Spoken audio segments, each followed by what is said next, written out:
Hello friends, मैं मुकेश वर्णवाल एक बार फिर से अपने यूट्यूब चैनल पर आप सबों का हार्दिक स्वागत और अभिनंदन करता हूं। उम्मीद करता हूं कि आप सब स्वस्थ होंगे, कुशल होंगे। और सबसे पहले आप सब ये बताइए कि जो मेरी आवाज़ है वो आप तक सही तरीके से पहुंच पा रही है। और मैं उम्मीद करता हूं कि आप तक मेरी आवाज़ पहुंच पा रही होगी। और आज के सेशन में जैसा कि आपने थंबनेल में देखा होगा कि वहां पे राज्यों का पुनर्गठन, और जैसा कि आप अभी कुछ पिछले क्लासेस से देख रहे होंगे कि भारत के संविधान से संबंधित चैप्टर वाइज हमने प्रश्नों की श्रृंखला प्रारंभ की है। तो जिसने जिसने पढ़ा है उसके माध्यम से जाहिर सी बात है कि इसका प्रॉपर एक रिवीजन हो जाएगा।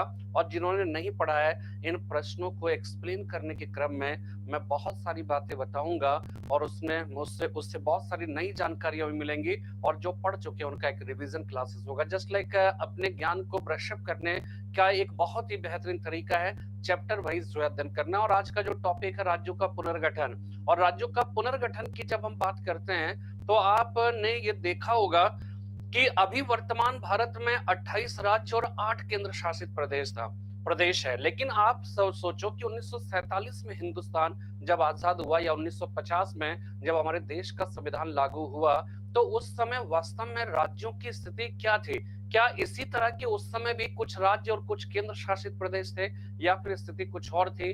और फिर क्या हुआ, भाषाई आधार पर प्रांतों का गठन हुआ अथवा नहीं, शुरुआत के समय की बात करें।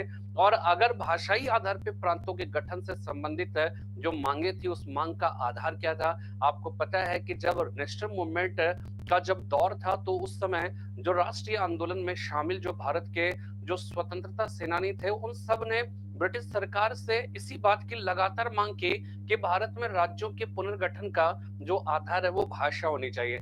लेकिन जब 1947 में हिंदुस्तान आजाद हो गया, तो हमारे देश के जो उस समय के प्रमुख नेता थे, चाहे वो जवाहरलाल नेहरू हो, सरदार वल्लभ भाई पटेल हो, या फिर डॉक्टर राजेंद्र प्रसाद हो, वो इस पक्ष में नहीं थे। वो भाषाई आधार पर प्रांतों के गठन के पक्ष में नहीं थे। यानी कि आजादी के पहले जब ब्रिटिश सरकार का शासन था, तो आपने लगातार अपनी आवाज बुलंद की कि भाषा के आधार पर राज्यों का पुनर्गठन होना चाहिए। लेकिन जब खुद की बारी आई, जब अंग्रेज चले गए और जब खुद से भारत के नीति निर्माण की जब दायित्व जो है आया, तो उस समय आप खुद ही जो है भाषा के आधार पर राज्यों के पुनर्गठन के पक्ष में नहीं थे।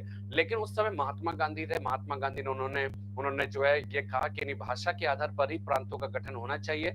लेकिन जो सरदार पटेल थे या फिर जवाहरलाल नेहरू, डॉक्टर राजेंद्र प्रसाद, ये सब जो है, इन सबको लगता था कि नहीं, भाषा के आधार पर राज्यों का पुनर्गठन नहीं होना चाहिए।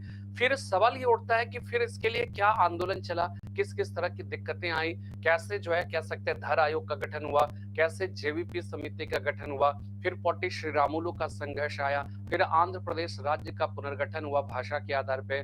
फिर जाके जो है क्या होता है कि फिर फजल अली आयोग आता है, फिर 7वां संविधान संशोधन अधिनियम आता है, फिर 14 राज्य 6 केंद्र शासित प्रदेश बनते हैं। फिर उसके बाद क्रमशः धीरे धीरे क्या हुआ कि राज्यों का पुनर्गठन होता रहा। और वर्तमान जो भारत की स्थिति है, अगर हम जम्मू कश्मीर के पुनर्गठन की बात अगर हम करें 2019 में, और साथ में जब हम कह सकते हैं कि 2020 के ही आसपास में, 2020 में फिर जब दादर नागरा हवेली और साथ में दमन दीव को जब मिला दिया गया, तो फिर जो स्थिति में बदलाव हुई, जो वर्तमान स्थिति बनकर उभर कर सामने में आई, वो जो है उसमें ये है कि 28 राज्य और 8 केंद्र शासित प्रदेश है। तो हमने शॉर्ट में आपको ये बताई, जानकारी दी।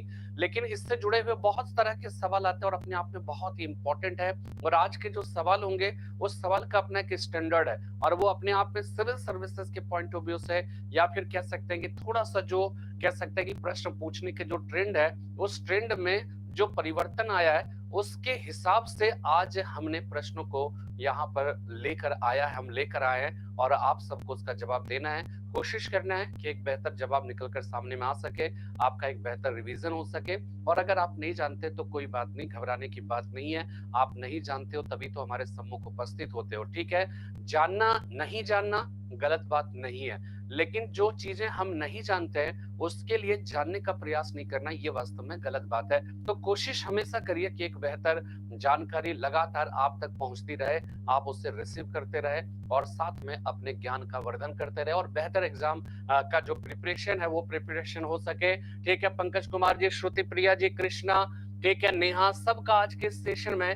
नेहा जी देखिए, आज जो है ना टाइम जो चेंज हुआ ना, कभी कभार थोड़ा सा जो है क्या होता है कि अपना पर्सनल जो है कुछ काम हो जाते हैं अचानक जो है। और दूसरी बात की अभी मतलब फिर भी हमने जो है इसलिए क्लास ले लिया क्योंकि मैं नहीं चाहता था कि वास्तव में इसे मिस किया जाए। और अभी भी बारिश थोड़ा सा जो है बहुत भयंकर बारिश इधर हुई थी, तो इसलिए थोड़ा सा आने में प्रॉब्लम हो रही थी। लाल बहादुर राम जी, पंकज कुमार जी, तो सबको मेरी बात है ना।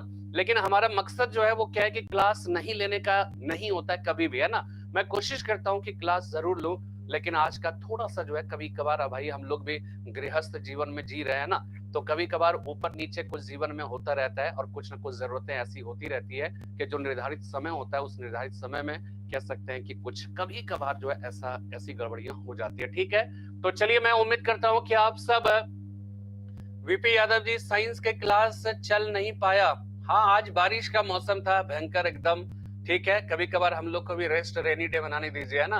ठीक है वीपी यादव जी, नेहा, लाल बहादुर, पंकज, श्रुति, कृष्णा, सबको बात समझ में आ गई ना। तो चले आज के सेशन की शुरुआत करें। तो चलिए आज के सेशन का पहला सवाल अपने अपने स्क्रीन पर देखें। पहला सवाल है, राज्य का नाम बदलने के लिए संवैधानिक प्रावधानों के संबंध में निम्नलिखित कथनों पर विचार कीजिए।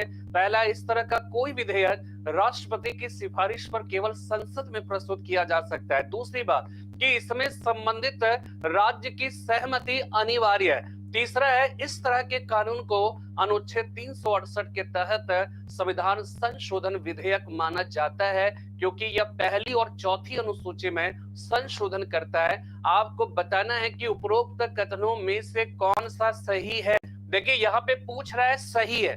इस तरह के सवाल में सबसे पहला ध्यान आपका इस पे जाना चाहिए कि सही है ये पूछ रहा है या सही नहीं है ये पूछ रहा है, सत्य है या असत्य है। तो इस पर आपको विशेष तौर पर ध्यान देने की आवश्यकता है। तो आप बताइए ये जो प्रश्न है इस प्रश्न का जवाब क्या होगा? क्या होगा? What will be the right answer of this particular question? VP Yadav ji ने सी कहा, ठीक है। नेहा जी बी, ठीक है। पंकज कुमार जी नमस्कार, ठीक है। फटाफट सी जो है और बी सी, और श्रुति प्रिया जी ए कह रहे, ए बी सी। कोई डी भी लगाना चाहता है तो लगा दे। आप ही सब में जो है सबसे पहला जो है संघर्ष आप सबके बीच ही हो। ठीक है, आपने किसी ने ए कहा, किसी ने बी, किसी ने सी कहा। अब आपको ये बताना है कि इसमें डी भी कोई कुछ कहना चाहते हैं या फिर जो है बहुत सारे ऐसे मूक दर्शक होंगे जिनको शायद इस प्रश्न का जवाब समझ में नहीं आ रहा। ठीक है, तो देखिए यहाँ पे क्या है कि राज्य का नाम बदलने के लिए आपको ये पता है कि भारत के संविधान में टोटल जो भाग है उन भागों की संख्या कितनी है? 22 है। ठीक है, 22 पार्ट्स है। उसमें जो पहला भाग है वो संघ और राज्य क्षेत्र के बारे में बतलाता है, यानी यूनियन एंड इट्स टेरिटरीज के बारे में। और उसमें 1 से लेकर 4 है ना, 4 अनुच्छेद दिए गए। तो उसमें से क्या है कि आपको ये बताना है कि जो उसमें प्रावधान वर्णित है कि राज्य का नाम बदलने के लिए संवैधानिक प्रावधानों के संबंध में निम्नलिखित कथनों पर विचार कीजिए। इस तरह का कोई विधेयक राष्ट्रपति की सिफारिश पर केवल संसद में प्रस्तुत किया जा सकता है। यहाँ पर इस बात को जान लीजिए कि बहुत सारे ऐसे विधेयक होते हैं ना जो साधारण विधेयक होते हैं, वो राष्ट्रपति की पूर्वानुमति से कह सकते हैं पूर्वानुमति के बगैर लोकसभा या राज्यसभा में कहीं पर भी रखा जा सकता है। फिर बारी बारी से दोनों सदनों से पारित होने के बाद राष्ट्रपति के पास जाता है और राष्ट्रपति की अनुमति के बाद जो है वो क्या होता है, विधेयक बन जाता है। लेकिन बहुत सारे ऐसे भी विधेयक है जहां पर क्या होता है कि उसमें उसको जो है संसद के किसी भी सदन में प्रस्तुत करने के पहले उसमें क्या है, राष्ट्रपति का प्रायर कंसेंट की आवश्यकता होती है। प्रायर कंसेंट कहने का मतलब है कि पूर्वानुमति की आवश्यकता होती है। तो उसमें से एक जो है कह सकते हैं कि जो उपबंध है वो उपबंध जुड़ा हुआ है, वो भारत के किसी भी राज्य के क्षेत्र, सीमा और नाम में परिवर्तन से संबंधित कोई भी अगर विधेयक होगा तो without having prior consent of president उससे जो है कह सकते हैं कि संसद के किसी भी सदन में पुनः स्थापित या इंट्रोड्यूस्ड किया नहीं जा सकता। ठीक है, तो ये एकदम सही है कि इस तरह का कोई विधेयक राष्ट्रपति की सिफारिश पर केवल संसद में प्रस्तुत किया जा सकता है। तो ये सही जवाब हो गया। दूसरा, इसमें संबंधित राज्य की सहमति अनिवार्य है। याद रखिएगा, अनिवार्य नहीं है। और इसी से जो है जब मैं आपको एक कॉन्सेप्ट बता रहा था ना, फेडरल स्ट्रक्चर ऑफ गवर्नमेंट और यूनिटी सिस्टम ऑफ गवर्नमेंट, तो आपने ये देखा कि हमारे देश ने जो है बाई स्ट्रक्चर अगर देखा जाए तो यहाँ पे फेडरल स्ट्रक्चर ऑफ गवर्नमेंट के कॉन्सेप्ट को अपनाया गया। लेकिन भारत जो है एक ऐसा देश है जो अपने आप में कह सकते हो कि यहाँ पर यूनिटरी सिस्टम ऑफ गवर्नमेंट के भी कुछ लक्षण को शामिल किया गया।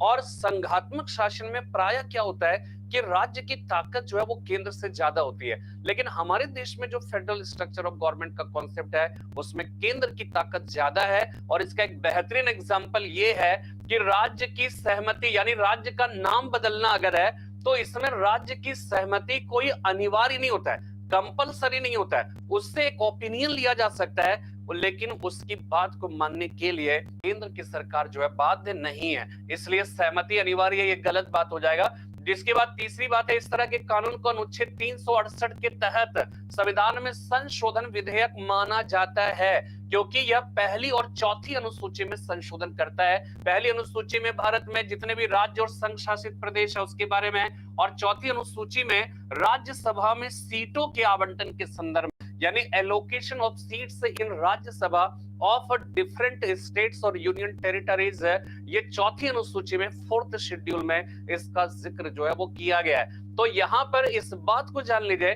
कि इसमें किसी तरह का जो भी संशोधन होगा, यानी कि आर्टिकल 3 के अंतर्गत किसी भी राज्य के क्षेत्र सीमा नाम में परिवर्तन अगर करना है तो ऐसी स्थिति में ये जो भी संशोधन होगा, सबसे पहली जरूरी चीज क्या होगा कि राष्ट्रपति के प्रायर कंसेंट की आवश्यकता होगी, और जो भी संशोधन होगा ना वो साधारण बहुमत से, एक सिंपल मेजोरिटी से, यानी कि उस दिन जितने भी सदस्य उपस्थित हुए, उपस्थित और मतदान करने वाले सदस्यों के 50% से अधिक, ठीक है, 50% से एक या एक से अधिक अगर उसे सपोर्ट मिल जाता है तो वो पास हो जाएगा, और इससे संविधान संशोधन माना ही नहीं जाता है। इसमें आर्टिकल 368 के अंतर्गत संविधान संशोधन की जिस प्रक्रिया की बात की गई है उस प्रक्रिया का अनुपालन यहाँ पे नहीं किया जाता है, और साधारण बहुमत से ही इसे पास कर दिया जाता है, इसलिए ये भी गलत जवाब होगा। इसलिए इसका the right answer will be 1 हो जाएगा, यानी केवल एक सही होगा। 1 का ए जिसने जिसने कहा था, आकांक्षा त्रिपाठी जी नमस्कार, ठीक है, एक का श्रुति प्रिया जी ने ए कहा, बाकी सब ने जो है क्या कहा था, बी या सी कहा था, ठीक है। तो आपने समझ लिया ना, इसका पूरा एक्सप्लेनेशन समझ लिया। गलतियां हो गई, इसके लिए शर्माने की बात नहीं है, इसके लिए अपने आप को जो है कह सकते हैं कोसने की बात नहीं है, गलतियां करनी बुरी बात नहीं है, उन गलतियों से कुछ नहीं सीखा ये गलत बात है। और मुझे उम्मीद है कि आपने आज गलती जरूर की है, लेकिन नेक्स्ट टाइम इस बात की गलती जो है, इस तरह के प्रश्नों की गलती नहीं होगी। तो कंक्लूजन समझ लीजिए कि क्या होगा कि जब किसी भी राज्य के क्षेत्र सीमा और नाम में परिवर्तन से रिलेटेड अगर कोई बिल संसद के किसी भी सदन में आता है तो याद रखिएगा वो राष्ट्रपति के प्रायर कंसेंट की आवश्यकता पड़ती है। इसमें राज्यों की कंसेंट की कोई जो है मतलब कह सकते हैं कि अनिवार्य शर्त नहीं है। और तीसरी इंपॉर्टेंट बात कि इसमें जो भी संशोधन होगा और वो जो है वो आर्टिकल 368 के अंतर्गत किया जाने वाला संशोधन नहीं माना जाएगा।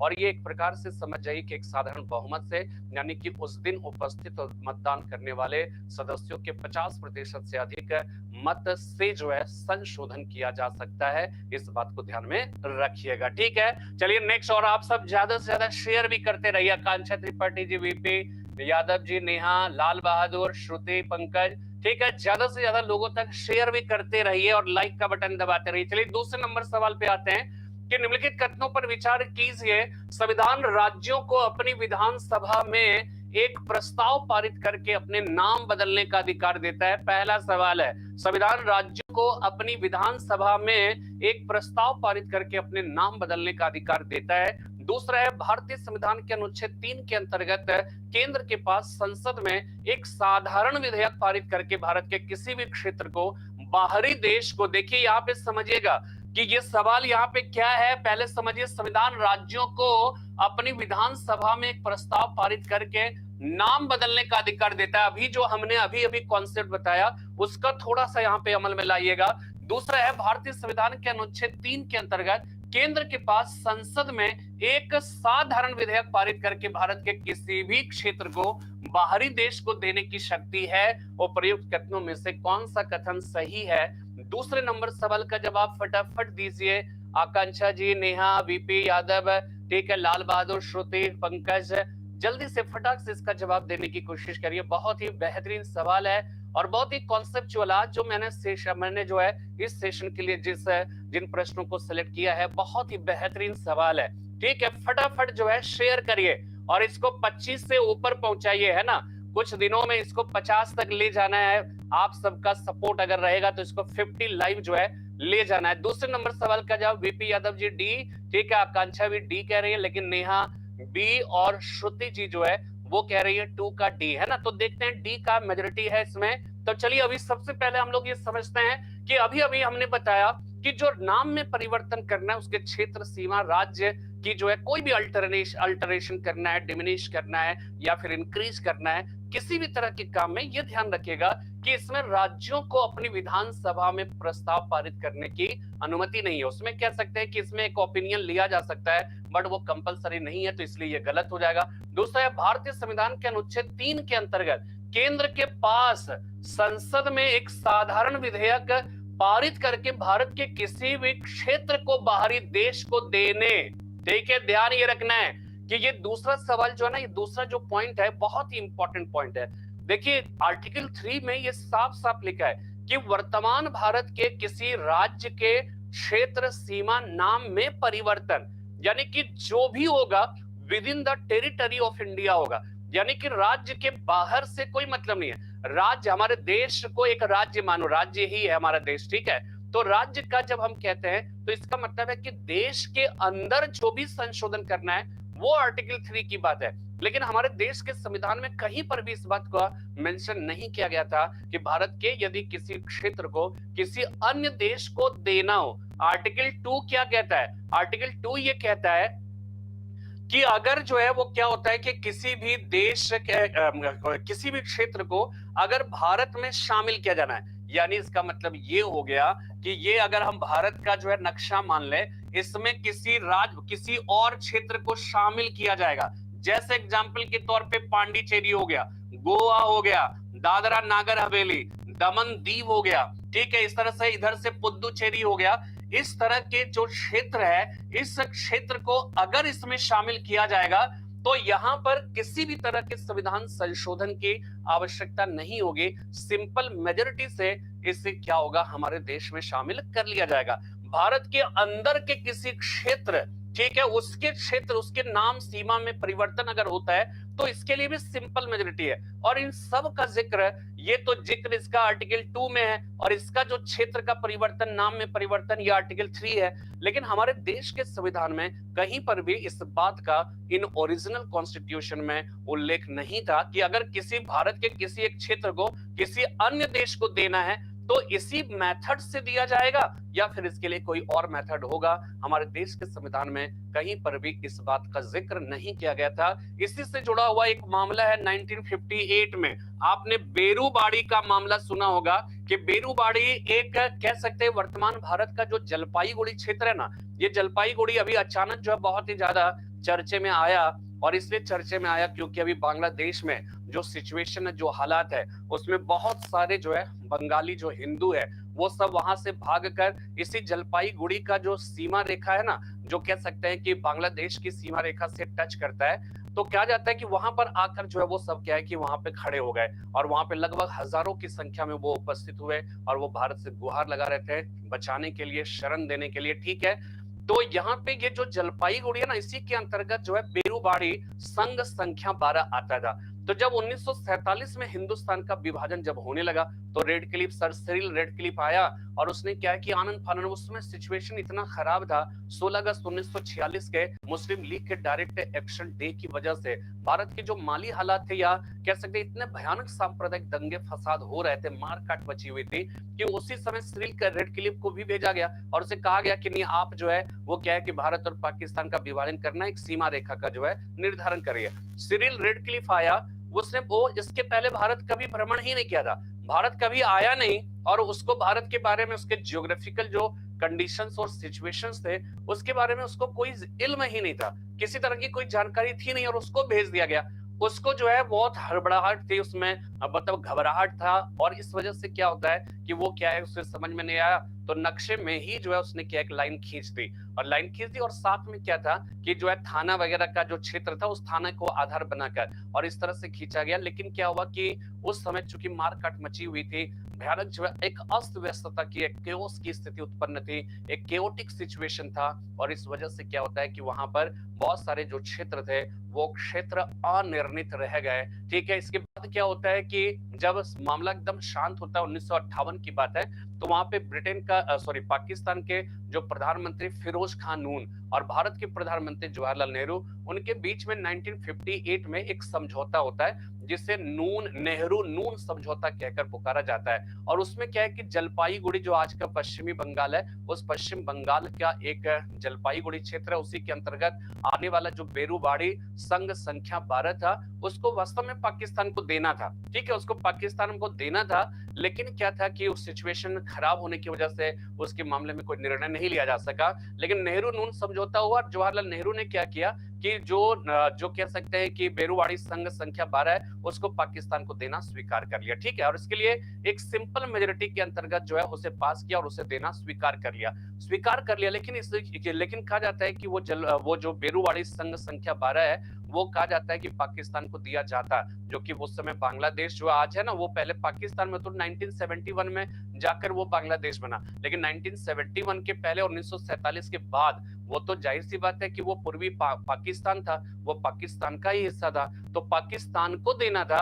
और जवाहरलाल नेहरू ने ये सोचा ना कि जो आर्टिकल 3 है, उसी के अंतर्गत सिंपल मेजोरिटी से हम प्रस्ताव पारित करके संसद में, और फिर क्या है कि उसको हम दे देंगे, उनके हवाले कर देंगे। और वास्तव में उनको देना था, देना नहीं था ऐसा कुछ नहीं, जवाहरलाल नेहरू ने गलत किया ऐसा कुछ भी नहीं है। लेकिन संविधान के अंदर ही जो है ये मैटर मेंशन ही नहीं था कि अगर किसी क्षेत्र को किसी अन्य देश को देना है तो फिर किस मेजोरिटी से उसे पारित करना होगा।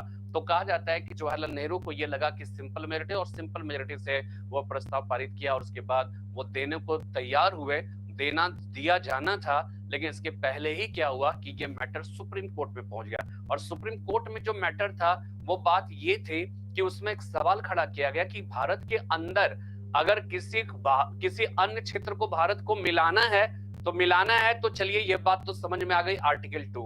आर्टिकल 3 क्या है, वर्तमान भारत के राज्य with in the territory of India, अगर उसमें कोई परिवर्तन करना है तो आर्टिकल 3 है। लेकिन हमारे देश के संविधान में ये बात मेंशन ही नहीं है जब कि किसी क्षेत्र को किसी अन्य देश को देना है, तो जवाहरलाल नेहरू ऐसा कर कैसे रहे, साधारण बहुमत से कैसे रहे। तो सुप्रीम कोर्ट पर इस पर विचार विमर्श हुआ, और सुप्रीम कोर्ट का, इसी को कहते हैं बेरूबाड़ी मामला वर्सेस भारत संघ विवाद, ठीक है ना। तो इसको जो है वो क्या होता था, इसी को बेरूबाड़ी मामला कहा गया, 1960 का था। और उसमें क्या हुआ, सुप्रीम कोर्ट ने ये डिसाइड किया, ये निर्णय दिया कि नहीं, आपको किसी क्षेत्र को लेना है तो साधारण बहुमत, वर्तमान भारत के किसी क्षेत्र सीमा नाम में परिवर्तन करना है तो साधारण बहुमत, लेकिन अगर किसी क्षेत्र को किसी अन्य देश को देते हो तो ये सिंपल मेजोरिटी से नहीं होगा, इसके लिए स्पेशल मेजोरिटी, यानी इसके लिए विशेष बहुमत की आवश्यकता होगी, इसके लिए संविधान संशोधन की आवश्यकता होगी। आर्टिकल 368 के अंतर्गत विशेष बहुमत की आवश्यकता होगी। और इसी को जो है, यही जो है, तब जाकर क्या होता है कि 9वां संविधान संशोधन अधिनियम 1960 में पारित किया गया संसद द्वारा, और तब जाकर क्या हुआ कि बेरूबाड़ी को जो है वो पाकिस्तान के हवाले किया गया, जो वर्तमान में बांग्लादेश के अंतर्गत आता है। ठीक है, इसीलिए ये ध्यान रखिएगा कि यहाँ पर भारत के किसी भी क्षेत्र को बाहरी देश को देने की अगर शक्ति है तो ये साधारण बहुमत से नहीं होगा, कोई साधारण में नहीं, विशेष बहुमत की आवश्यकता होगी। यद्यपि हमारे देश के संविधान में, मूल संविधान में ये कहीं पर भी नहीं लिखा था, लेकिन सुप्रीम कोर्ट, बहुत सारा क्या, हमारे देश का जो संविधान है ना, या अमेरिका का संविधान कभी आप देखिए तो आपको ये पता होगा कि भाई अमेरिका का संविधान, आप सोचो कि 1787 की बात करिए, अगर 1787 से लेकर 2024 तक मात्र 27 संशोधन ही हुए, तो फिर अमेरिका का संविधान क्या स्टैग्नेंट कॉन्स्टिट्यूशन है क्या? क्या रूढ़िवादी है क्या? वो प्रोग्रेसिव नहीं है? तो प्रोग्रेसिव नहीं है तो फिर इतना, मतलब जो है, कह सकते हैं काम कैसे कर रहा है ना, या फिर उसमें इतनी सारी दकियानुसी विचारधारा तो है नहीं। तो फिर सवाल ये उठता है कि कैसे है, तो वहां पे संशोधन करना कठिन है, लेकिन time to time supreme court अपने हिसाब से, अपने हवाले से, जो भी उस समय सम्यक जो निर्वचन की आवश्यकता होती है, जो उस समय जो कंटेम्पोररी जो इंटरप्रिटेशन की आवश्यकता होती है, उस इंटरप्रिटेशन को सुप्रीम कोर्ट वहां देता रहता है, और उस वजह से वो जो है, कह सकते हैं, बदलते वक्त के हिसाब से अपने को एडजस्ट करता रहता है। हमारे देश में क्या है कि हमारे देश में जो संविधान है, वो संविधान कैसे जीवंत बना है, तो एक तो संशोधन हम लोग करते हैं, 100 से ज्यादा संशोधन हो चुका है। साथ में क्या होता है कि सुप्रीम कोर्ट भी टाइम टू टाइम क्या करता रहता है कि उसमें जो है उसका एक अलग अलग तरह से इंटरप्रिटेशन देकर फिर उसको क्या करता है, उसे उसे रेलिवेंट बनाए रखता है, उसे प्रासंगिक बनाए रखता है। और इसी के अंतर्गत जो है सुप्रीम कोर्ट ने ये कहा कि ठीक है, ये देश, हमारे देश का जो संविधान है, मूल संविधान, वो कहीं पर भी इस बात का जिक्र नहीं करता कि किसी क्षेत्र को किसी अन्य देश को देना है तो वो किस तरह से दिया जाएगा, किस मेथड से दिया जाएगा, इसका उल्लेख है। लेकिन सुप्रीम कोर्ट ने अपने निर्णय में ये कहा कि नहीं, किसी क्षेत्र को देना है। देखिए मेरी बात एकदम ध्यान से सुनिएगा, ठीक है, इसको एकदम ध्यान से सुनिएगा। किसी क्षेत्र, कोई क्षेत्र अगर हमारे देश में आने को है तो आना है, तो ये खुशी की बात है ना, कि जैसे गोवा आ गया तो ये हमारे लिए क्या दुख की तो बात थी नहीं, ये खुशी की बात थी। दादरा नगर हवेली आ गया, दमन दीव आ गया, पुडुचेरी आ गया, तो ये तो कहीं ना, चंद्र नगर आ गया, तो ये तो हमारे लिए गर्व की बात थी, ये तो अच्छी बात थी ना कि हमारे देश का क्षेत्र सीमा बड़ा हो रहा है। तो जब अच्छी चीज होगा तो आप विशेष बहुमत करके आप कॉम्प्लिकेटेड तो नहीं बनाओगे ना। आ रहा है फटाफट पारित करो साधारण बहुमत से, उसको उससे रिसीव कर लीजिए। लेकिन किसी क्षेत्र को देना हो तो जाहिर सी बात है, ये हमारे लिए क्या होगा, आपके पास धन आ रहा हो तो आप क्या करोगे, खुशी मनाओगे और उसमें बहुत ज्यादा कॉम्प्लिकेशन तो क्रिएट नहीं करोगे कि पैसा आ ही ना पाए। लेकिन किसी को पैसा देना अगर हो तो आप क्या 10 तरह की बातें सोचते हो ना, कुछ विशेष तरह से सोचकर उसको देते हो ना। तो जस्ट लाइक वही चीज है कि भारत के किसी क्षेत्र को देना होगा, सुप्रीम कोर्ट ने कहा कि नहीं, ये हमारे दिल का टुकड़ा है, इस टुकड़े को आप किसी और को कैसे दे सकते हो बिना किसी मतलब जो है विशेष बहुमत का, यानी मैक्सिमम लोगों की सहमति इसमें जरूरी होगा। इसीलिए ये प्रावधान किया गया और तब 9वां संविधान संशोधन अधिनियम पारित करना पड़ा और विशेष बहुमत से पारित करना पड़ा। और तब जाकर बेरूवाड़ी संघ संख्या 12 को क्या हुआ कि पाकिस्तान के हवाले किया गया, जो वर्तमान समय में बांग्लादेश के अंतर्गत आता है।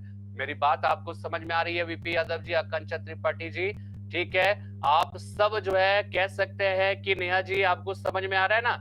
ठीक है, मेरी बात एकदम आपको बेहतर तरीके से, आकांक्षा जी आप कह रहे हैं बहुत अच्छे से समझाते हैं, तो अच्छे से समझाने का रिवार्ड क्या जानते हैं? कम से कम 15-20 लोगों को आप जोड़िए अपने ग्रुप के, जो है जो भी शानदार तैयारी कर रहा है, जो आईएएस पीसीएस की तैयारी करता है, ऐसे लोगों को जोड़िए, बताइए, है ना। जब आप बताओगे तभी तो ज्यादा से ज्यादा लोगों तक हम लोग पहुंच पाएंगे, है ना। तो चलिए अब नेक्स्ट सवाल पे आते हैं। देखिए इसका सही जवाब क्या है, राज्यों को अपनी विधानसभा में एक प्रस्ताव पारित करना नहीं है, तो इसमें दोनों के दोनों गलत हैं, तो ना तो एक होगा ना ही दो होगा। तो किसने किसने डी जवाब दिया था? श्रुति प्रिया जी ने, आकांक्षा त्रिपाठी जी ने, वीपी यादव जी ने, पंकज ने, जो है सब ने जो है डी जवाब दिया। तो चलिए बहुत अच्छी बात है, नेक्स्ट सवाल पे आते हैं। चलिए तीसरे नंबर सवाल पे आते हैं। तीसरा नंबर सवाल है कि निम्नलिखित कथनों में से कौन सा सत्य है? पहला, बहुत ही बेहतरीन सवाल है और ये संविधान से जुड़ा हुआ है, लेकिन साथ में आप समझ जाओ कि हमारे देश का जो राष्ट्रीय आंदोलन का इतिहास है उससे भी जुड़ा है। क्योंकि देखिए जब हम भारत के संविधान को पढ़ते हैं ना, तो भारत के संविधान का जब हम फीचर्स की बात करते हैं, जब आपसे कभी ये सवाल पूछा जाए कि भारत के संविधान की विशेषताएं क्या है, जैसे मुख्य परीक्षा, भाई प्रीलिम्स को ही केवल टारगेट तो ये रखना ना, आप प्रीलिम्स जब क्वालिफाई करोगे तो मुख्य परीक्षा भी देने जाएंगे, तो मुख्य परीक्षा में एक सवाल ये बनता है कि भारत के संविधान की विशेषताओं की बात करें, फिर मतलब जो है just right the features of Indian constitution, या फिर जो है examine the features of Indian constitution, इस तरह का जो है वो आता है। तो ये ध्यान रखिएगा, जब भारत के संविधान की विशेषताओं का, जब इसके कैरेक्टरिस्टिक्स की बात करते हैं, जब फीचर्स की बात करते हैं, तो इसकी एक बहुत ही महत्वपूर्ण विशेषता यह है कि हमारे देश का जो संविधान है ना, वो ऐतिहासिक अनुभवों का परिणाम है। ठीक है, इट इज मतलब आप कह सकते हो it is a consequences of historical experiences है, यानी कि ऐतिहासिक जो हमारे अनुभव रहे, यानी कि राष्ट्रीय आंदोलन के दौरान हमारे जो है कह सकते हैं जो स्वतंत्रता सेनानी थे, वो लगातार ब्रिटिश सरकार से इंटरेक्ट करते रहे, ब्रिटिश सरकार से के माध्यम से दुनिया मतलब कैसे दुनिया या पाश्चात्य जगत के भिन्न भिन्न देशों के संविधान के बारे में जाना, ब्रिटेन के संविधान, ब्रिटेन में कैसी व्यवस्था चलती है, कैसे उसके बारे में जाना। तो जब खुद से संविधान लिखने की बात आई, तो ब्रिटिश शासन काल के दौरान अंग्रेज और अंग्रेज के माध्यम से यूरोपियनों से जो इंटरेक्शंस हुए, उसके परिणाम स्वरूप हासिल जो अनुभव था, उस अनुभव को उन्होंने क्या किया, अपने देश के संविधान बनाने में, लिखने में, उन सारे अनुभवों को उसमें डाला, और तभी तो बेहतरीन संविधान बनकर तैयार हुआ कि नहीं हुआ। ठीक है, तो यहाँ पे जो सवाल है वो सवाल ये है, एक सवाल ये है कि जो हिस्टोरिकल एक्सपीरियंसेस है उसमें जोड़ा गया और साथ में संविधान में जो चेंजेस आए या वर्तमान जो स्थिति आई उन दोनों से। तो पहला सवाल है कि निम्नलिखित कथनों में से कौन सा सत्य है? पहला है कांग्रेस के नागपुर सत्र, नागपुर सेशन 1920 के पश्चात प्रांतीय कांग्रेस समितियों का गठन भाषाई आधार पर किया गया था। दूसरा है 1948 में कांग्रेस ने भाषाई आधार पर प्रांतों के गठन की मांग को अस्वीकार कर दिया। निम्नलिखित कूट में से सही उत्तर चुनिए, केवल एक, केवल दो, ना तो एक ना ही दो, और एक और दो दोनों। आपको तीसरे नंबर सवाल का जवाब देना, बहुत ही बेहतरीन सवाल, और ये एक प्रकार से भारत का संविधान और भारत के राष्ट्रीय आंदोलन का कॉकटेल वाला सवाल है। ठीक है, दोनों का मिश्रण है। तो इसमें सबसे पहला सवाल का जवाब, तीसरे नंबर सवाल का जवाब आपकी तरफ से आना चाहिए। जल्दी से ज्यादा शेयर करिए, लाइक का बटन भी दबाइए और इसको 50 के पार पहुंचाइए। एक टारगेट आप भी बनाइए, हम भी बनाते हैं। ठीक है, जल्दी से इसके बारे में किसी को कोई आइडिया? वीपी यादव जी ने बी का मतलब केवल दो, है ना, केवल दो की बात कर रहे हैं। चलिए आगे चलिए, बहुत नो आइडिया सर जी। चलिए, मेरा आगे जाने के पहले मेरा एक सवाल आपसे है, आप हमें जो है मतलब जो है जवाब दीजिए। क्या आप ये चाहते हो कि मैं फटाफट आंसर बताता जाऊं और प्रश्न गिना के चला जाऊं, या फिर आप ये चाहते हो कि नहीं इसका एक बहुत ही विस्तार से आप समझाइए, है ना? अगर विस्तार से समझना है तो जाहिर सी बात है प्रश्नों की संख्या कम हो सकती है, लेकिन अगर आपको जो है जल्दी जल्दी जानना है तो जल्दी जल्दी जानना है तो फटाफट वो भी कर। तो आप हमें ये बताइए कि आप जल्दी जल्दी जवाब चाहते हैं या फिर इसका पूरा कहानी समझना चाहते हैं, पूरा एक्सप्लेनेशन चाहते हैं? नेहा जी, नो सर, समझाइए आप, और सबको बताइए, और सबको क्या क्या चाहिए, जल्दी से फटाफट एक्सप्लेन करते हुए। ठीक है, पंकज जी, नेहा ने बता दिया, और सबको, आप सबको जो है मतलब जो एक्सप्लेनेशन चाहिए ना।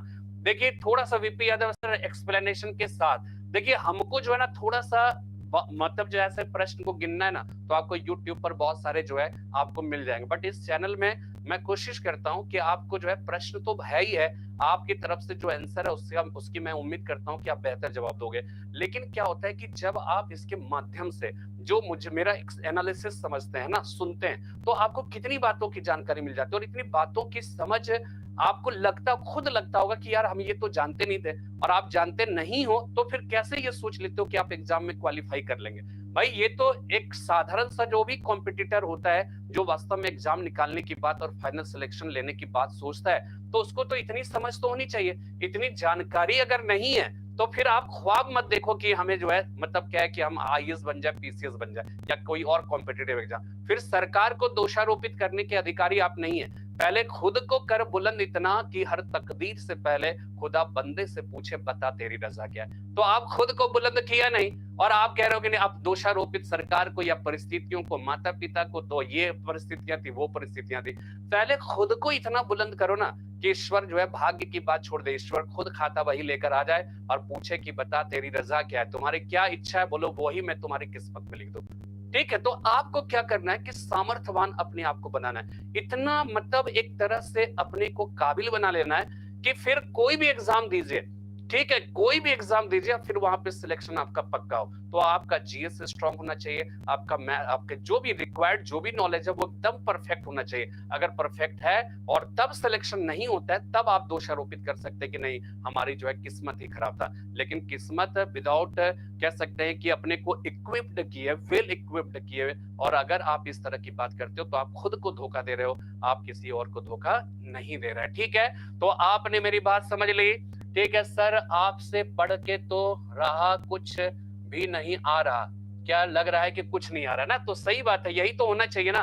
चलिए अब समझते, नहीं तो आपको खुद गलत फहमी रहती है कि बहुत जानते हैं। अब देखिए इस सवाल का जवाब जानने के पहले चलिए हम लोग आते हैं वापस जो है अपनी जगह पे। देखिए क्या हुआ था कि 1920 ईस्वी, ठीक है, सितंबर 1920 की बात है और दिसंबर 1920 की बात है, ये दोनों 1920 की बात है। सितंबर 1920 में लाला लाजपत राय की अध्यक्षता में कलकत्ता में कांग्रेस का सेशन हुआ। दिसंबर 1920 में नागपुर में, ठीक है, नागपुर में कांग्रेस का सेशन हुआ, और सी विजय राघवाचार्य के नेतृत्व में, ठीक है, सी विजय राघवाचार्य। ठीक है, यहाँ पे सुनिए, यहाँ पे ये नोट्स का नहीं है, बस ध्यान से सुनिए कि सितंबर 1920 ईस्वी में कलकत्ता में कांग्रेस का अधिवेशन हुआ। विशेष अधिवेशन था, ये स्पेशल सेशन था, लेकिन इसका जो एनुअल सेशन था ना वो दिसंबर में होता था, आप सबको पता है, नागपुर में हुआ था 1920 का। और इस नागपुर कांग्रेस सेशन में कांग्रेस के संविधान में ये ध्यान रखना है कि कॉन्स्टिट्यूशन ऑफ कांग्रेस, इसमें बहुत सारे चेंजेस किए गए।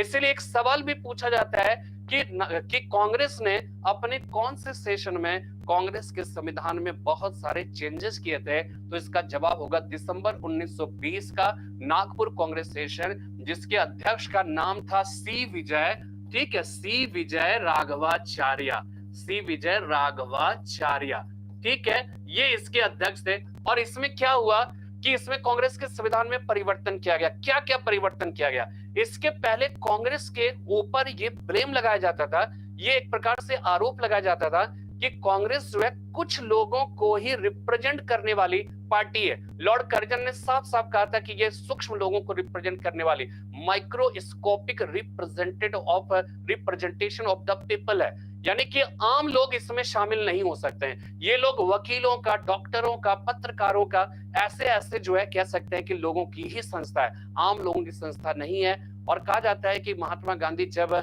1919 में जब वो क्या होता है कि जब मुख्य धारा में आते हैं राष्ट्रीय आंदोलन के, तो उन्होंने इस कमी को महसूस किया और उन्हें लगा कि नहीं, कांग्रेस का जनाधार बड़ा होना चाहिए, और जनाधार बड़ा हो सके इसके लिए 1920 के संविधान में एक परिवर्तन किया गया, एक जो है मतलब प्रावधान किया गया कि कोई भी व्यक्ति 25 पैसा वार्षिक प्रति वर्ष देकर वो क्या कर सकता है, कांग्रेस का सदस्य हो सकता है। यानी कांग्रेस का कोई भी व्यक्ति सदस्य बनना चाहता है, उसको 4 आना वार्षिक उसे सदस्यता शुल्क जमा करना होगा। और 4 आना वार्षिक सदस्यता शुल्क इतना कम था कि कहा जाता है कि मतलब आप सोचो कि 4 आना भी उसका महत्व था, लेकिन 4 आना एक साल में अगर लग रहा है तो अपेक्षाकृत ये कम ही था। इसीलिए देखिएगा कि कांग्रेस का जनाधार इस समय बहुत ज्यादा बढ़ जाता है। इसमें किसान, मजदूर, इस तरह के बहुत सारे लोग इसमें क्या करने लगते हैं कि कांग्रेस से जुड़ने लगते हैं। तो पहला परिवर्तन ये हो गया। दूसरा परिवर्तन क्या आया कि अभी तक कांग्रेस पर यह भी आरोप था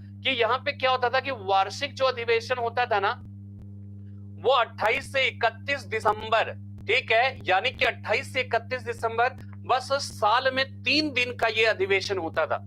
और 3 दिन के अधिवेशन के बाद फिर ये समाप्त हो जाता था। फिर साल भर इसके द्वारा लिए गए निर्णयों पर काम करने की कोई अस्थायी व्यवस्था नहीं थी। इसीलिए तो आपने देखा होगा ना कि अश्विनी कुमार दत्त ने कांग्रेस को 3 दिनों का वार्षिक तमाशा कहकर पुकारा था। इसके बाद आप देखिएगा सबसे फेमस जो स्टेटमेंट है बाल गंगाधर तिलक का, उन्होंने ये कहा कि अगर वर्ष में कुछ दिन के लिए मेढक की तरह टरटराएंगे तो इससे भारत के लिए कुछ भी हासिल किया नहीं जा सकता है। तो गांधी जी जब आए तो गांधी जी को लगा कि यार ये भी तो बहुत बड़ी कमी है, बहुत बड़ा इसका जो है वो क्या है कि डिफॉल्ट है, तो इसको दूर किया जाए। तो इसके लिए उन्होंने क्या किया कि उन्होंने जो है कह सकते हैं कि उन्होंने जो है सबसे पहले 15 सदस्यीय एक कांग्रेस वर्किंग कमेटी का गठन किया, कांग्रेस कार्यकारिणी समिति का गठन 15 सदस्य। इसके बाद AICC का ऑल इंडिया कांग्रेस कमेटी का गठन किया, जिसके सदस्यों की संख्या 300 थी, ठीक है, 300 थी। इसके अलावा प्रांतों में भी कांग्रेस समितियों का गठन किया गया, ठीक है, प्रांतों में कांग्रेस समिति का गठन किया गया। और प्रांतों में जो कांग्रेस समिति के गठन का जो आधार था ना, वो आधार क्या था, भाषा। ये ध्यान रखिएगा कि 1920 के दिसंबर नागपुर कांग्रेस सेशन में जिसकी अध्यक्षता सी विजय राघवाचार्य ने किया था, इसमें कांग्रेस ने क्या किया कि प्रांतों में भी जो है कांग्रेस समितियों का गठन किया, लेकिन प्रांतों की कांग्रेस समितियों के गठन का आधार जो है भाषा को बनाया गया। ये लोग हमेशा ये कहते थे कि भाषा के आधार पर प्रांतों का गठन होना चाहिए। आपको पता है 1905 ईस्वी में बंगाल का विभाजन किया गया था ना, आप सब लोग जानते हो कि इसमें भंग किया गया, बंगाल का विभाजन किया गया। तो बंगाल का विभाजन के विरोध में क्या हुआ, एक स्वदेशी आंदोलन चला, भंग आंदोलन चला। लेकिन आपको पता है कि 1911 में जब इस बंगाल विभाजन की घोषणा को रद्द कर दिया गया, तो क्या बंगाल पहले वाली स्थिति में चला गया कि नहीं? पहले वाली स्थिति में नहीं गया। 1911 में बंगाल विभाजन जो 1905 के अंतर्गत हुआ था उसको समाप्त कर दिया गया, लेकिन साथ में क्या किया गया कि 1911 में बंगाल को बिहार, उड़ीसा, बंगाल इस तरह के जो है राज्यों में विभक्त कर दिया गया, और इसका कोई विरोध नहीं किया, भारतीयों ने इसको स्वीकार कर लिया। क्यों?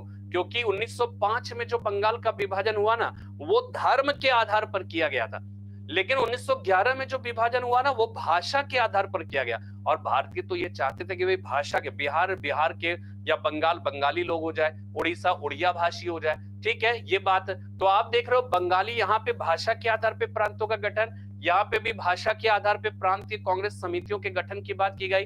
तो इससे क्या था, इससे यह पता चल रहा था कि आजादी के पहले से ही जो है हम भारत के जो स्वतंत्रता सेनानी थे, उन सेनानियों ने भारत में राज्यों के गठन की अगर बात जब ब्रिटिश सरकार करती थी, तो भारत के ये सारे स्वतंत्रता सेनानी मांग करते थे कि भाषा के आधार पे प्रांतों का गठन होना चाहिए, ठीक है। लेकिन क्या कहा जाता है कि 1947 तक ब्रिटिश सरकार ने इस पर कोई ध्यान दिया नहीं, लेकिन जब खुद के बारी आई तो फिर क्या था कि वहां पे भाषा के आधार पे प्रांतों के गठन का दबाव कांग्रेस पे पड़ने लगी। लेकिन कांग्रेस ने क्या किया, इसको टालते रहे जब तक पोट्टी श्रीरामुलु की जो है कह सकते हैं कि उनकी जो है उनकी मृत्यु जब तक नहीं हुई, तब तक कांग्रेस ने मतलब इस दिशा में सोचने से ही जो है गुरेज करते रहे।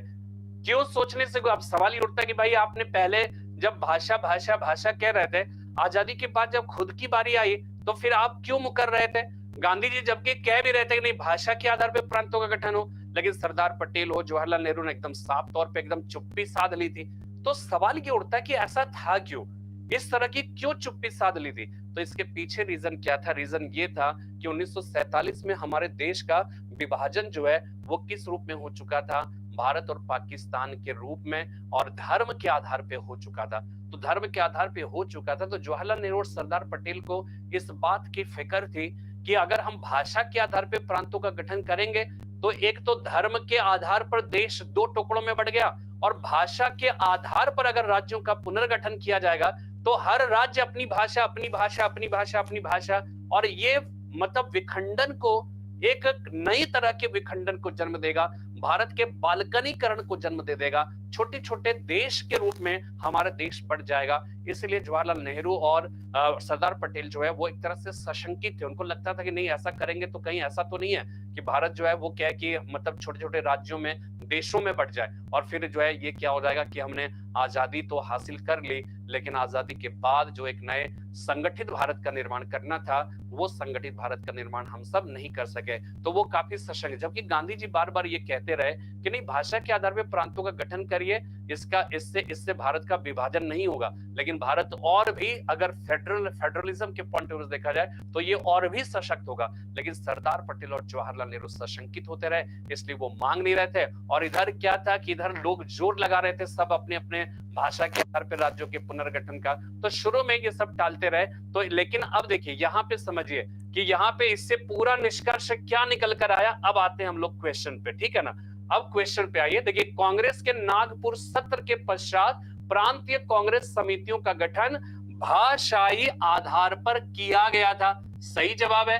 1948 में कांग्रेस ने भाषाई आधार पर प्रांतों के गठन की मांग को अस्वीकार कर दिया था, अस्वीकार कर दिया था। देखिए अब मैंने आपको बताया ना भाई, आप देखिएगा 1952 के आसपास में पोट्टी श्रीरामुलु की डेथ हो जाती है, तब आंध्र प्रदेश जो है बनता है भाषाई आधार पर गठित होने वाला पहला राज्य बनता है 1953 में 1 अक्टूबर के दिन, ठीक है, पोट्टी श्रीरामुलु की मृत्यु के बाद। तो अब आप देखिए कि इसका मतलब क्या है कि 1952 के पहले 1948 है ना, तो 1948 में कांग्रेस ने भाषाई आधार पर प्रांतों के गठन की मांग को अस्वीकार कर दिया। तो अस्वीकार कर दिया यानी इसका मतलब ये हो गया कि ये भी सही है, ये भी सही है, इसलिए the right answer will be D, ठीक है। इसलिए जिसने जिसने 3 का डी बताया, ठीक है।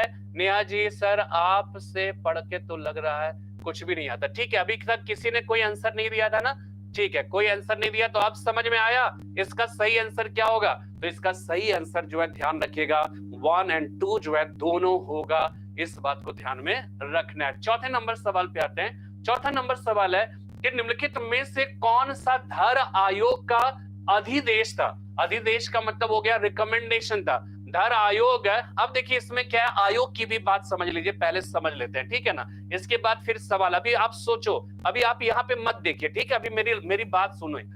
क्या हुआ कि जब जवाहरलाल नेहरू, एकदम पूरा सिचुएशन समझिए कि 1948 में वही सिचुएशन था कि एकदम मारकाट मची थी, देश जो है बट गया था पाकिस्तान और इंडिया के रूप में। पाकिस्तान से जो ट्रेन चलकर आती थी वो लाशों से अटी पड़ी होती थी और पाकिस्तान, उस ट्रेन में लिखा होता था भारत को पाकिस्तान का तोहफा।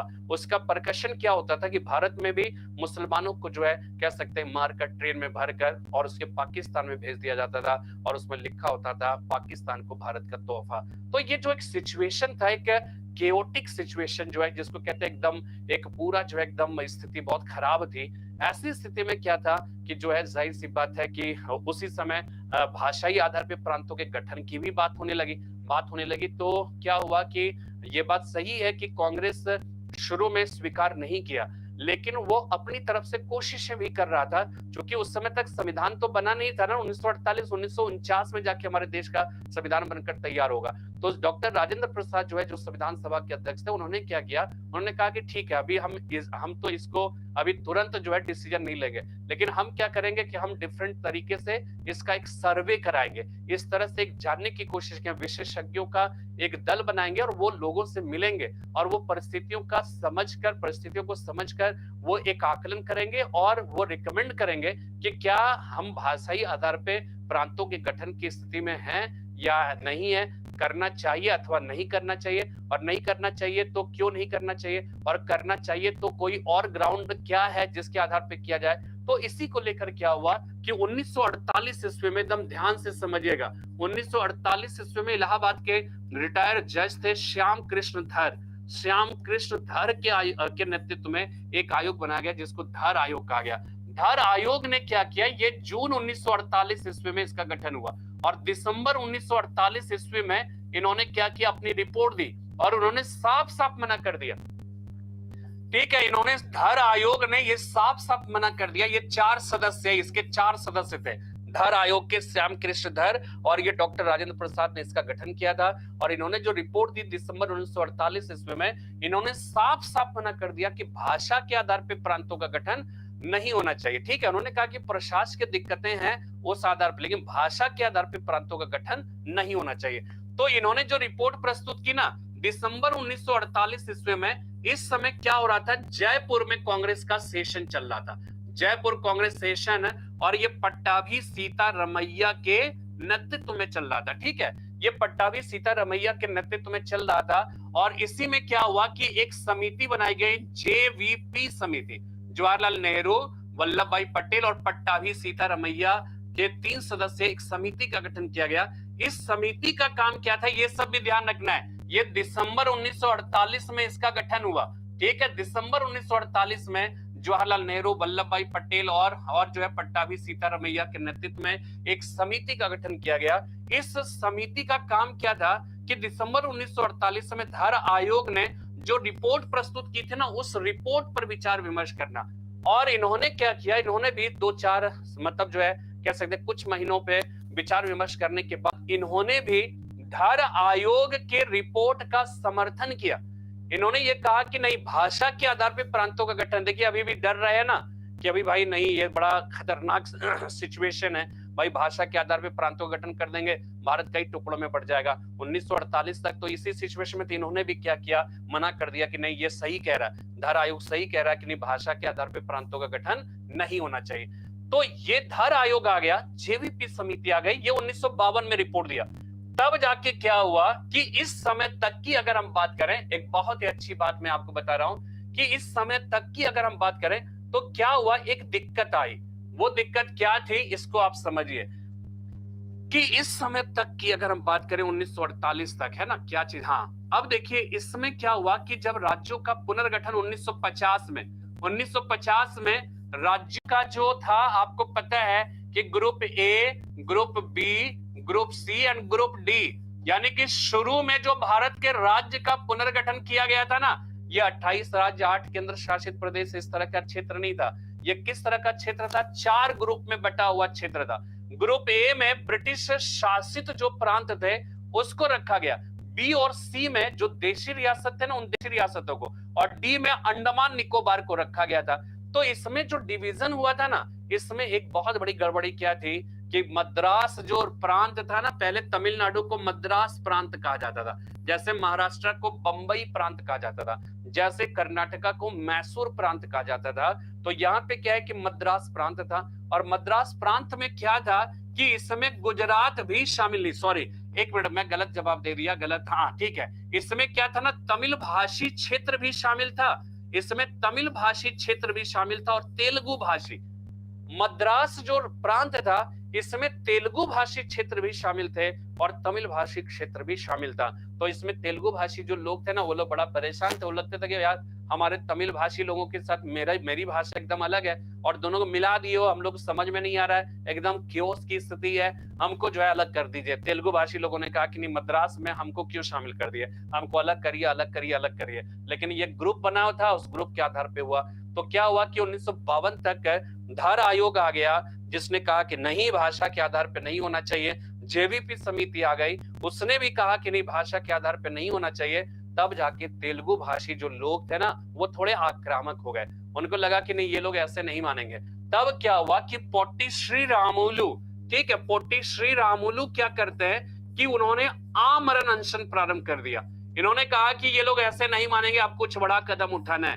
इन्होंने फास्टिंग अंटिल डेथ, या तो हमारी बात मान लीजिए या तो हम जो है, और कहा जाता है कि पोट्टी श्री रामुलु जो है उन्होंने आमरण अनशन स्टार्ट किया, और आप समझ जाइए 58वें दिन जो है 15 दिसंबर 1952 को, 15 दिसंबर 1952 को इनकी डेथ हो जाती है। और डेथ हो जाती है और इतना भयानक एजिटेशन की एक संभावना उत्पन्न हो गई, जवाहरलाल नेहरू एकदम घबरा गए और 19 दिसंबर 1948 से 1952 ईस्वी को उन्होंने संसद में जाकर स्पष्ट रूप से घोषणा की कि नहीं, आंध्र प्रदेश को भाषा क्या, तेलुगु भाषी क्षेत्र को अलग कर दिया जाएगा। और तब फिर क्या होता है कि फिर उस पर जो है कह सकते हैं कि एक आयोग बनता है, मुझे याद नहीं आ रहा है, उस आयोग की सिफारिश पर क्या होता है कि फिर 1 अक्टूबर 1953 ईस्वी को क्या होता है कि आंध्र प्रदेश को पोट्टी श्री रामुलु की शहादत के बाद आंध्र प्रदेश राज्य अधिनियम पारित किया जाता है, और 1 अक्टूबर 1953 ईस्वी को आंध्र प्रदेश राज्य का भाषा के आधार पर, तेलुगु भाषा के आधार पर एक सेपरेट राज्य मद्रास से अलग करके उसे दर्जा दिया जाता है। और इसीलिए इसी से जुड़ा हुआ एक बहुत ही इंपॉर्टेंट सवाल, बहुत ही इंटरेस्टिंग सवाल, इंटरेस्टिंग क्या, बहुत कॉमन सवाल है, सब लोग जानते होंगे कि भाषाई आधार पर गठित होने वाला पहला राज्य कौन सा था, तो उसका सही जवाब हो जाएगा आंध्र प्रदेश। आंध्र प्रदेश भाषाई आधार पर गठित होने वाला पहला राज्य था। अभी फजल अली आयोग नहीं है रमाशंकर जी, मैं फजल अली आयोग को जानता हूं, लेकिन फजल अली आयोग अभी यहाँ पर नहीं होगा। 1953 में पोट्टी श्री रामुलु के मरणोपरांत आंध्र प्रदेश का गठन भाषा के आधार पर किया गया।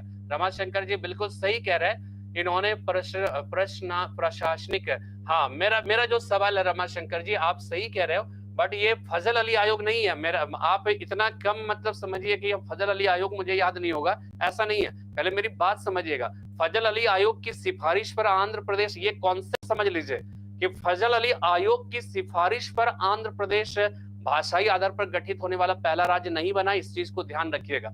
अब आप समझिए कि क्या कहानी है, इसके आगे भी बता ही दे रहा हूं ताकि कॉन्सेप्ट एकदम क्लियर हो जाए। अब देखिए आंध्र प्रदेश राज्य, अब देखिए आंध्र प्रदेश राज्य के पहले एकदम कॉन्सेप्ट क्लियर हो गया ना। सबसे पहले क्या आएगा, धर आयोग, ठीक है, इसके बाद क्या आएगा, जेवीपी समिति का रिपोर्ट आएगा, अब तक भाषा के आधार पर नहीं माना गया। इसके बाद क्या होगा, पोट्टी श्री रामुलु का संघर्ष होगा, उनकी डेथ हो जाएगी। डेथ हो जाने के बाद फिर 1 अक्टूबर 1953 को आंध्र राज्य अधिनियम आएगा।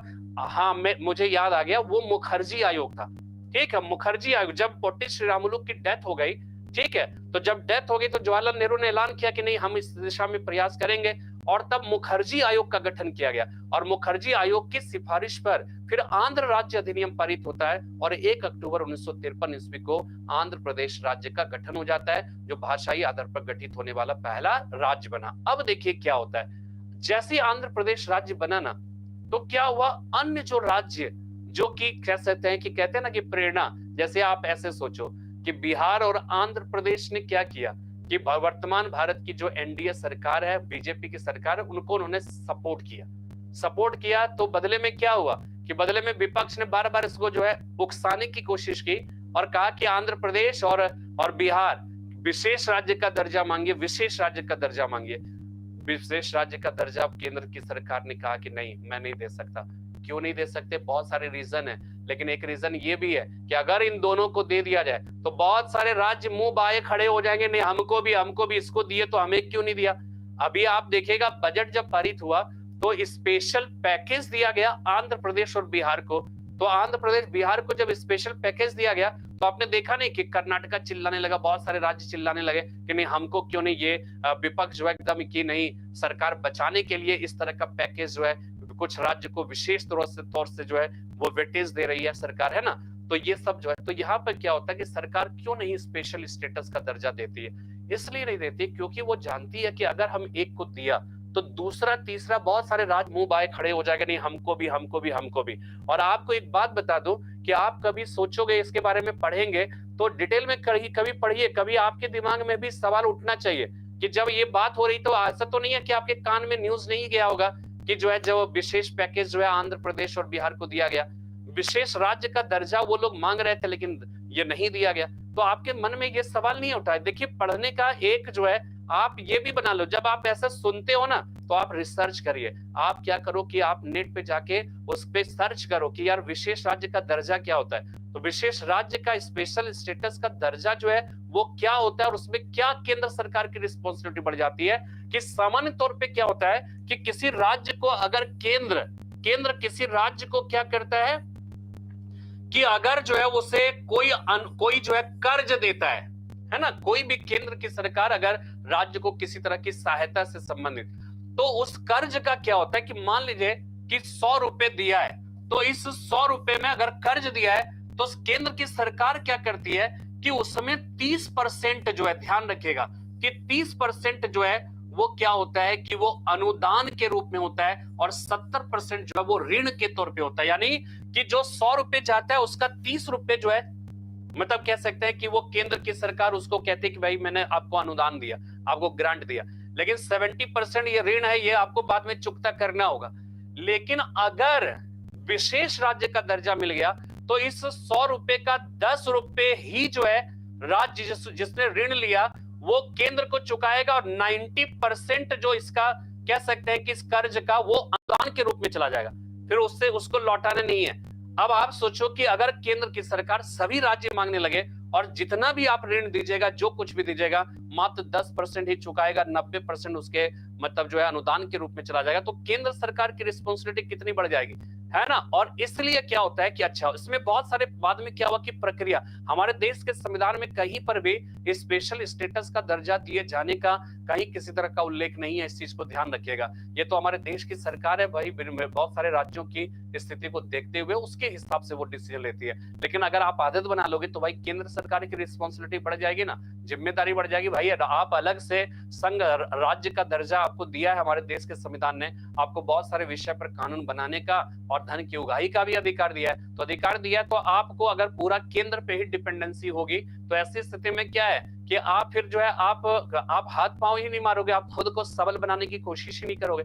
इसीलिए तो हम लोग क्या करते हैं कि पहले सहकारी संघवाद था, पहले कोऑपरेटिव फेडरलिज्म था, अब क्या हो गया, अब कॉम्पिटिटिव फेडरलिज्म है। अब आपको भी केंद्र से जो है आपको क्या प्रतिस्पर्धा करना, कंपटीशन करना है। केंद्र की सरकार बोलेगी कि नहीं अभी ऐसे तो मैं नहीं दे सकता, तो आपको क्या करना है, इसको चैलेंज के रूप में आप केंद्र की सरकार को चैलेंज करिए कि ठीक है मैं खुद से ही जो है सबल होकर दिखाऊंगा, है ना। तो इसी को कहते हैं कॉम्पिटिटिव जो है फेडरलिज्म। जैसे कर्नाटका वगैरह सब में, जैसे कि आप देखिएगा हैदराबाद, बेंगलोर है, वहां पर क्यों मल्टीनेशनल कंपनी, गुड़गांव वगैरह सब क्षेत्र में वहां पे मल्टीनेशनल कंपनी जाती है, तो दूसरा स्टेट भी चैलेंज के रूप में स्वीकार करेगा भाई हरियाणा में हो सकता है, कर्नाटका में और आंध्र प्रदेश में अगर कोई मल्टीनेशनल कंपनी आ सकती है, उत्तर प्रदेश में क्यों नहीं आएगी, क्यों नहीं बिहार में आएगी। हम लोग क्यों पिछड़े हुए, हम लोगों को क्यों नहीं हम लोग ऐसी परिस्थितियां क्रिएट करें कि यहाँ पर भी लोग आए।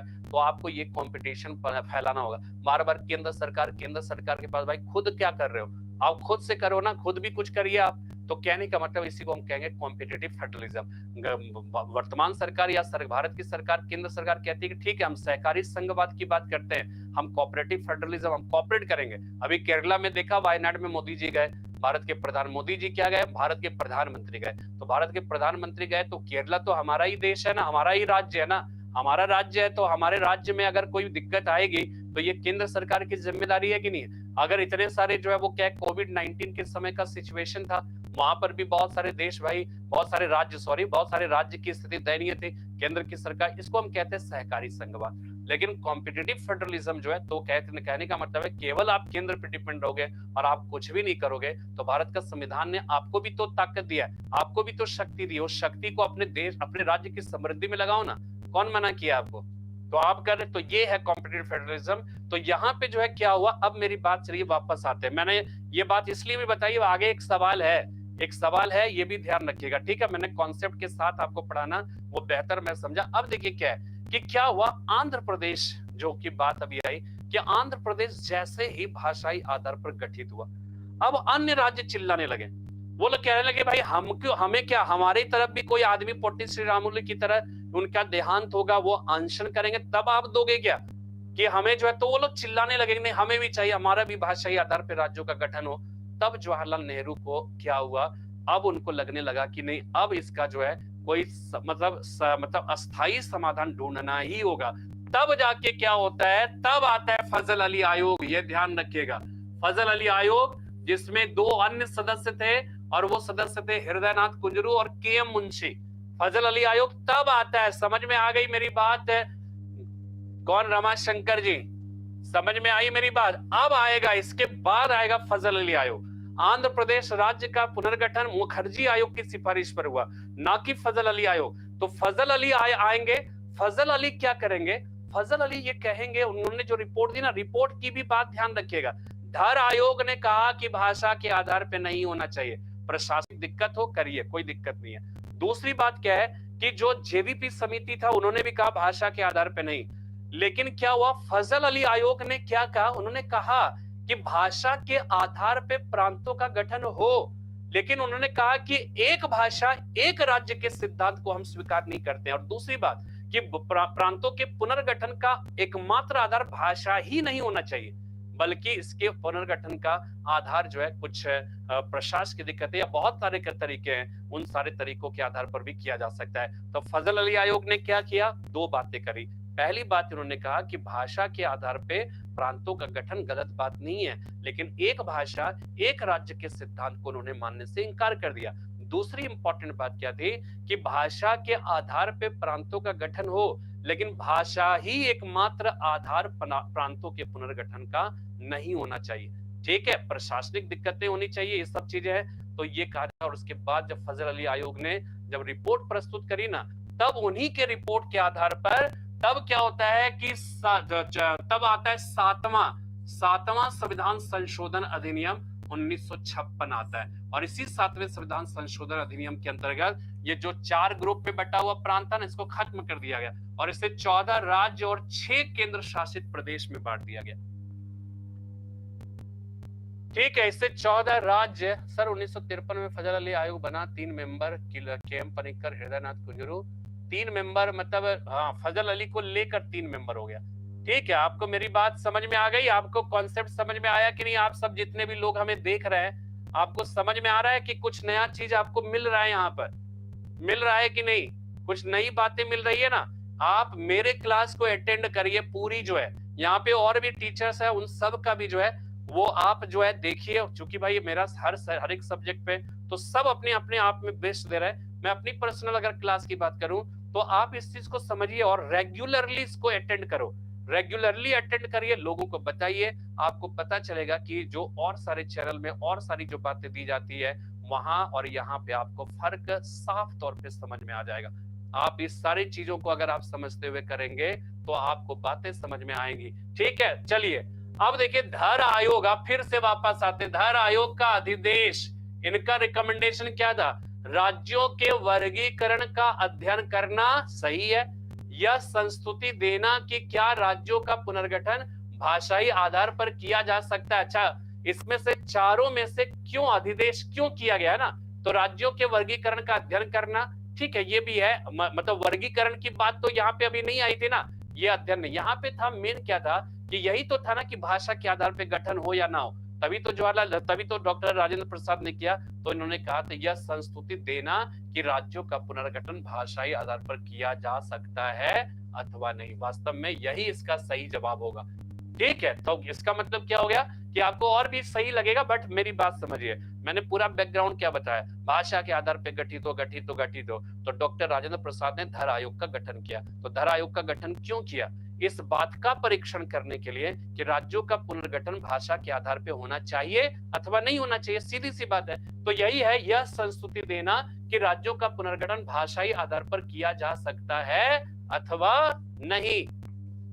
मेरी बात समझ में आ गई कृष्णा जी, पंकज, रमाशंकर जी, है ना? चलिए अब नेक्स्ट सवाल पे आते हैं, 5वें नंबर सवाल पे आते हैं। 5वां नंबर सवाल है कि भारतीय संघात्मक व्यवस्था के संदर्भ में निम्नलिखित में से कौन सा कथन सही है? पहला, भारतीय संविधान के अंतर्गत राज्यों को संघ से अलग होने का अधिकार नहीं है। दूसरा, अलग होने की मात्र वकालत करने पर अभिव्यक्ति की स्वतंत्रता की सुरक्षा मिलेगी।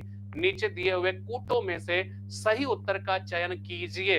ठीक है, केवल एक, केवल दो, एक और दो दोनों, ना तो एक और ना ही दो। 5वें नंबर सवाल का जवाब, 5वें नंबर सवाल का जवाब, ठीक है, केवल एक, केवल दो, एक और दो दोनों, ना तो एक और ना ही दो। 5वें नंबर सवाल का जवाब वल्ली व रमाशंकर जी वल्ली 1, श्रुति प्रिया जी 5 का ए, ठीक है, 5 का ए कह रही है।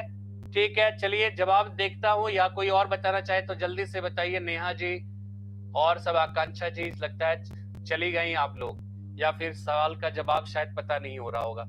ठीक है, श्रुति प्रिया जी 5 का ए और रमाशंकर जी वनली 1। देखिए, भारतीय संविधान के अंतर्गत राज्यों को संघ से अलग होने का अधिकार नहीं है, बिल्कुल सही है।